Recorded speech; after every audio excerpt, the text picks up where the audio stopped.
je vais te donner tous mes tips, du début de la préparation des lettres de motivation au CV jusqu'à la phase complémentaire de mon master pour faire en sorte d'avoir le master de tes rêves. Ok? Suis-moi.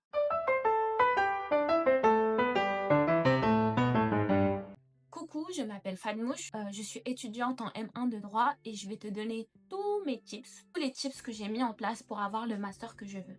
Alors, bien sûr, les notes, ça compte. C'est super important, on le sait, tu le sais, je le sais, nous le savons tous, bien sûr. Mais faut pas se décourager si tu n'as pas les notes que tu aurais espérées. C'est pas grave, il faut quand même soigner ton CV et ta lettre de motivation, plus potentiellement entretien, s'il y a un entretien. Donc, pour cela, on va commencer pour le CV. Le CV, c'est super important. Globalement, il y a même des directeurs de master qui ne lisent même pas les lettres de motivation. Ils regardent juste le CV. Donc, super important, il faut que ton CV soit irréprochable, tant sur la forme que sur le fond.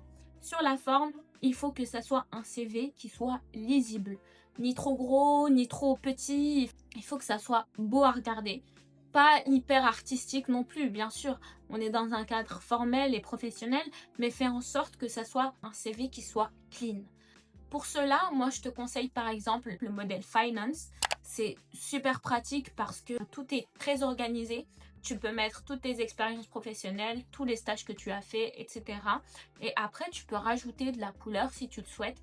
Je te conseille par exemple de jouer avec la psychologie des couleurs. Par exemple, le bleu, ça inspire le sérieux, la confiance, le professionnalisme. Donc, tu peux jouer sur ça et faire en sorte que ton CV soit hyper clean. Ça doit refléter ton sérieux, ton professionnalisme et bien sûr ton envie d'avoir le master de tes rêves.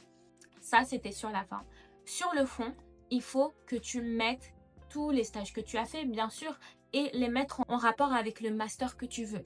Par exemple, actuellement, je suis en master de droit des affaires, droit économique et droit de la consommation.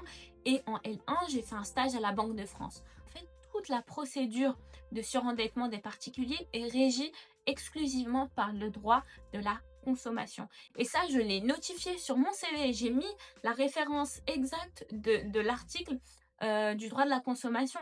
Et je pense que sincèrement, ça a fait la différence. En somme, il faut faire en sorte de marquer le directeur.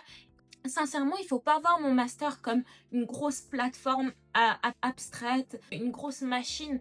C'est vrai que c'est une machine, mais en fait, derrière, c'est des directeurs et des directrices de master qui sont des êtres humains et qui vont devoir choisir entre 150, 200 ou 800 élèves.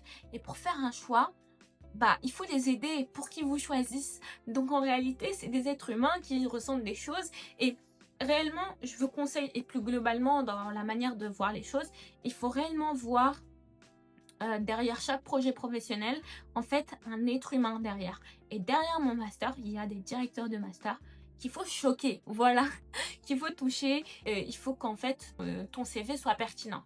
Pour la lettre de motivation, on est toujours sur la même DA. Il faut que ça soit clair, très bien écrit, bien sûr, ni trop petit, ni trop grand, sur une page maximum, pas deux pages. Si c'est trop long, ça va être trop long à lire pour le directeur et en fait, il faut l'alléger, il faut que ça soit fluide, qu'il ait envie de lire, que ça aille directement au but. Et du coup, une page, c'est parfait. Mentionner directement les noms des directeurs de master, ça peut réellement faire la différence. Pareil, la lettre de motivation, c'est votre CV, mais en plus poussé. C'est votre CV en version rédigée. Bien sûr, vous n'allez pas mettre toutes vos expériences professionnelles niveau stage, ce serait beaucoup trop long et ce serait juste une liste à plus. Non, le but est de prendre quelques exemples de votre vie personnelle ou même votre vie personnelle et quelques événements de votre vie en rapport avec pourquoi vous voulez le master. Dans votre lettre de motivation et dire voilà, ça m'a donné envie. Moi par exemple, mon stage à la Banque de France où j'ai vu des personnes en situation de surendettement, ça m'a donné envie de comprendre le droit de la consommation et surtout le droit bancaire, et ça je l'ai mentionné. Donc partir d'un point, d'une expérience professionnelle, d'une anecdote de vie et le relier au master. Regardez quel type de cours vous avez en 1, quel type de cours vous avez en M2 et les mentionner directement sur la lettre de motivation. Une ou deux, pas plus, parce qu'après, c'est toujours, il faut éviter la liste à plus. Créer une histoire sur pourquoi vous et pas un autre. Et pour cela, ChatGPT, ça va vous aider juste pour les fautes d'orthographe. ChatGPT ne va pas écrire votre lettre de motivation à votre place parce que c'est à vous de réellement chercher pourquoi vous voulez ce master et quel est votre parcours globalement, où vous voulez aller. Et vous devez le faire ressentir dans votre lettre. Je vais vous donner des exemples de mes lettres de motivation. Je vais vous les screener si vous voulez. Et n'hésitez pas, si vous avez des questions, je peux y répondre en commentaire. Ensuite, pareil, pour candidater, vous mettez tout ce qui est en rapport avec toutes les certifications que vous avez, vous les mettez. Voilà. Vous mettez vos certifications de langue, par exemple TOEIC, TOEFL, etc., Cambridge. Vous avez des lettres de recommandation, que ce soit de la part de vos professeurs ou de vos maîtres de stage. N'hésitez pas à les mettre, ça peut réellement faire la différence. Donc voilà, il faut mettre toutes les chances de son côté. Ensuite, phase d'entretien. Alors, ici, je ne vais pas détailler énormément la phase d'entretien parce que ce serait beaucoup trop long. Et dites-moi si vous voulez que je fasse une vidéo là-dessus, beaucoup plus détaillée. Mais globalement, vous pouvez avoir des entretiens soit en visio, soit directement en physique. Vous allez recevoir une petite notification directement via la plateforme Mon Master qui mentionne la date, le lieu et l'heure de l'entretien. Préparez-vous. Voilà, n'y allez pas comme ça. Préparez-vous réellement à faire un entretien. Posez-vous vous-même des questions. Pourquoi ce master? Essayez de vous présenter. C'est super important parce que vous pouvez avoir un entretien où la seule question qui est posée, c'est présentez-vous.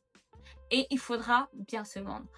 Un entretien qui est réussi, même si vous avez des notes qui sont un peu moyennes, ça peut réellement faire la différence. Les lettres de motivation, vous avez fait le CV, vous avez fait l'entretien, maintenant c'est la phase de réponse. La phase principale. Alors pour la phase principale de mon master, si vous avez été accepté dans des masters, vous allez avoir une petite notification de mon master directement qui va vous dire que vous avez reçu une ou plusieurs propositions d'admission. Conseil, n'acceptez pas définitivement des vœux dès les premiers jours. Sincèrement, si vous voyez que vous êtes en liste d'attente, 150e en liste d'attente, 200e en liste d'attente, ce n'est pas grave, les listes d'attente vont très vite, surtout les premiers jours. Ne vous précipitez pas, sauf si c'est le master que vous voulez, ne vous précipitez pas à accepter définitivement un master alors que vous pouvez l'accepter provisoirement si vous avez le master que vous voulez en liste d'attente. Sincèrement, je vous conseille de rester jusqu'à la fin de la phase principale pour réellement monter en liste d'attente. Et si vous êtes toujours en liste d'attente lors de la fin de la phase principale, vous pouvez continuer en phase complémentaire. C'est-à-dire, et ça, il y a très peu de gens qui le savent, en fait, en phase complémentaire, vous pouvez vous inscrire juste pour maintenir des vœux qui sont en liste d'attente. Vous pouvez faire ça si, par exemple, vous avez votre master de rêve mais dans lequel vous êtes 50e, 30e en liste d'attente. Si vous restez jusqu'à la phase complémentaire, il se peut que vous puissiez l'avoir en phase complémentaire. Et moi, ça a été mon cas. Je suis passée de 30e, je crois, à la fin de la phase principale à première en phase complémentaire. Donc, réellement, c'est un glitch qu'il faut connaître. Prenez le temps de rester jusqu'à la fin. Aussi, autre conseil, et ça c'est global, faites le maximum de vœux que vous pouvez. Parce que sur mon master, c'est très sélectif. Même si vous vous dites que vous avez des super bonnes notes, vous pouvez être refusé sans savoir pourquoi. Donc mettez le maximum de vœux que vous pouvez. Vous avez 15 vœux, vous mettez les 15. Surtout que, sincèrement, vous pouvez avoir plus de 15 vœux. Par exemple, je sais qu'en droit des affaires à Nanterre, en postulant en droit des affaires, on peut postuler en réalité non pas à un seul master, mais à 6 masters. Et on gaspille qu'un seul vœu. Donc, essayez réellement de vous renseigner et de mettre le maximum de vœux que vous pouvez. De plus, en phase complémentaire, il y a très peu de masters. Donc, si vous comptez vous inscrire en phase complémentaire et pas mettre énormément de vœux en phase principale, vous allez vous retrouver vraiment en difficulté. Voilà, c'est tout pour les tips que j'avais à vous donner. N'hésitez pas, si vous avez des questions, vous pouvez me les mettre en commentaire. J'y répondrai avec grand plaisir.